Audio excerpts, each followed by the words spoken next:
Le 3 février 2025, Elon Musk déclarait la fermeture de l'Agence de l'aide internationale américaine qu'il qualifiait d'organisation criminelle.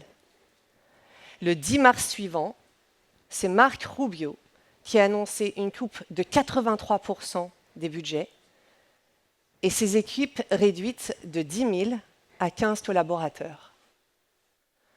Du jour au lendemain, des programmes entiers arrêtés qui acheminaient avant médicaments, vaccins, contraceptifs, sans aucun préavis. Et puis, il y a quelques semaines, Bill Gates annonçait qu'il allait verser la totalité de sa fortune à sa fondation, qu'il fermerait le 31 décembre 2045. Deux visions du monde, deux perspectives possibles. Alors, à première vue, ce que je vous explique peut vous paraître totalement déconnecté, très lointain de vos préoccupations actuelles. Et pourtant, ces choix politiques et philanthropiques façonnent déjà notre avenir collectif. Et je vais vous expliquer pourquoi cela nous concerne tous. Le 11 juillet 2018 est né mon fils Gabriel. Mais il n'aurait pas survécu plus de quelques heures s'il était né en Afrique subsaharienne, là où le risque de mourir est 333 fois supérieur à la France. Il lui manquait du surfactant, ce liquide qui se met sur les membranes pulmonaires pour éviter qu'elles ne se collent comme des ventouses à chaque inspiration. Sans l'intervention immédiate des équipes de l'hôpital Trousseau, nous l'aurions perdu. Et moi aussi, d'ailleurs, je serais morte d'une hémorragie. C'est la cause de la mortalité maternelle la plus importante dans les pays les plus pauvres.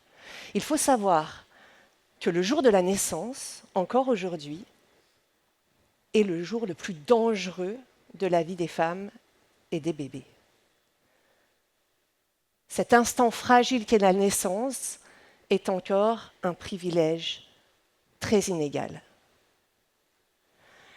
Mais la santé des mamans, des mères et de leurs enfants n'est pas un sujet de santé comme les autres. C'est la base de tout. Un levier fondamental pour la stabilité, la croissance économique, la prospérité. Ce n'est pas un hasard si la CIA regarde avec attention les variations des taux de mortalité infantile dans le monde.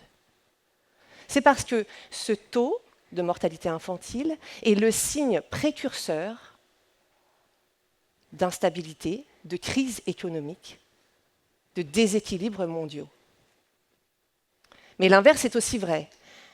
Quand la société et l'économie se stabilisent, c'est souvent parce que, et même tout le temps, parce que le taux de mortalité infantile a pu baisser et que donc la prospérité va pouvoir s'installer.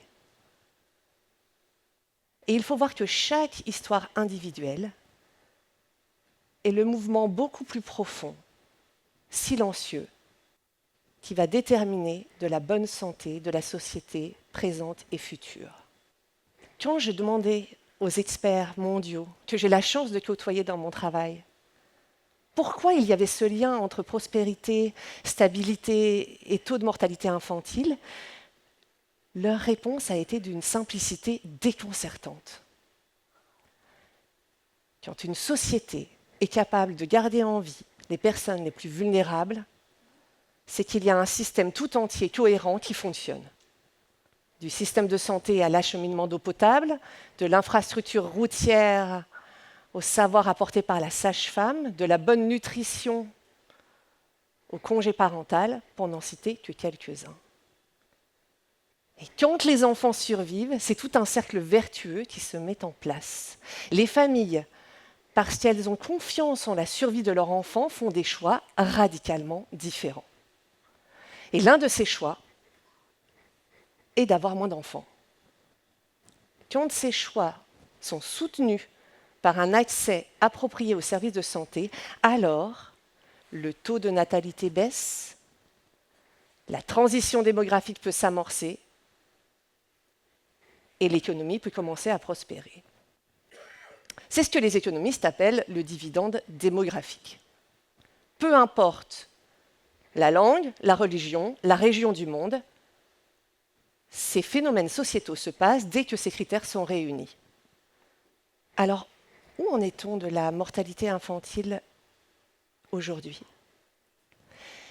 Eh bien, en 2 siècles, nous sommes passés de 1 enfant sur 2 qui mourait avant son 5e anniversaire à 1 enfant sur 40 aujourd'hui.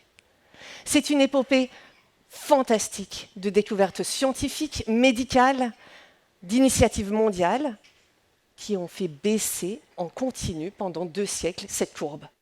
Et chaque inflexion à la baisse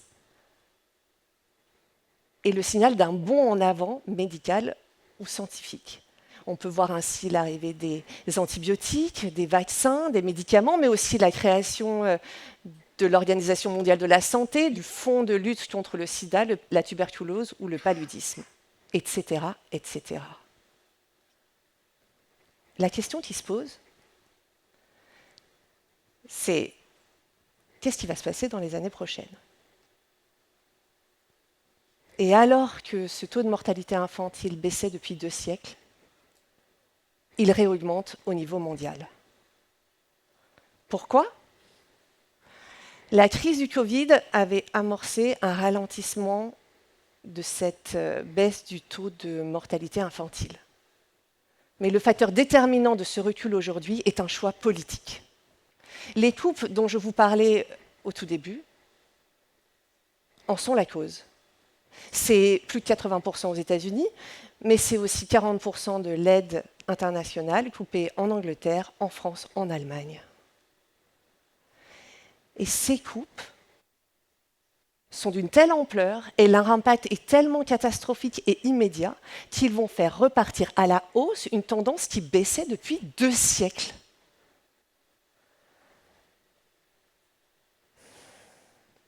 Et nous savons que non seulement c'est le cas pour les pays les plus pauvres, mais que c'est aussi le cas pour les pays les plus riches, comme les États-Unis ou la France. La France aujourd'hui est le pays d'Europe qui a un taux de mortalité infantile le plus grand après la Roumanie. Qu'est-ce que ça montre? Ça montre que, bien sûr, les causes peuvent être différentes entre les pays, mais qu'il faut rester vigilant que, finalement, la survie des enfants, elle est fragile et qu'elle peut remonter si la société ne fait pas les bons choix. Et nous savons que chaque histoire individuelle va avoir un impact sur le collectif. Alors j'ai une bonne nouvelle quand même. C'est que nous savons quoi faire. Nous avons beaucoup de solutions, le plus souvent à portée de main, pour la plupart maintenant peu coûteuses et donc accessibles au plus grand nombre. Et quand elles ne sont pas accessibles, ou pas encore assez, alors on a des chercheurs qui travaillent tous les jours de manière incroyable pour en trouver. L'Institut Pasteur, avec sa directrice Yasmine Belkaïd, veut redoubler d'attention sur la santé maternelle et infantile, en plus de la lutte contre les maladies infectieuses qu'il mène depuis des années. Mais le décalage entre les solutions existantes ou possibles et leur accès est ce qui a fait que Bill Gates et Melinda French Gates ont créé leur fondation il y a 25 ans pour réduire cet écart. Et c'est aussi pour ça que Bill a annoncé le 8 mai dernier qu'il allait donner toute sa fortune à la fondation. En 25 ans, la fondation est là depuis 25 ans, nous savons que nous avons pu diviser par 2 le nombre d'enfants mourant avant leur 5e anniversaire de causes évitables. Nous pensons, en ayant les solutions actuelles et futures, que nous pouvons encore diviser ce nombre par 2 dans les 20 prochaines années, c'est-à-dire accélérer. Comment? En continuant de vacciner les enfants, comme nous le faisons en France, et à travers le monde grâce à des organisations comme l'UNICEF ou Gavi, l'Alliance des vaccins, en apportant les soins néonataux que nous connaissons bien en France, en continuant d'éviter de transmettre le sida entre la mère et l'enfant, en apportant la nutrition nécessaire aux femmes, les contraceptifs qu'elles demandent, en étant certain qu'il y a des sages-femmes qui sont présentes auprès des femmes pour éviter les hémorragies et puis les transfuser quand nécessaire, pour pouvoir apporter du surfactant aux bébés sans avoir à les intuber pour en sauver d'autres comme Gabriel. Bref, la question n'est pas de savoir ce qui fonctionne. Nous savons ce qui fonctionne. Nous savons même des découvertes qui vont nous permettre d'accélérer ces progrès. Nous savons que l'impact est mesurable, durable, rapide. La question est, allons-nous continuer à le faire ? Si les ressources sont limitées, alors dirigeons-les vers ce qui peut générer le plus d'impact, c'est-à-dire la mise au monde et la survie de la prochaine génération. Car s'occuper de nos enfants, c'est s'occuper de la prospérité de nos sociétés présentes et futures. Je vous remercie.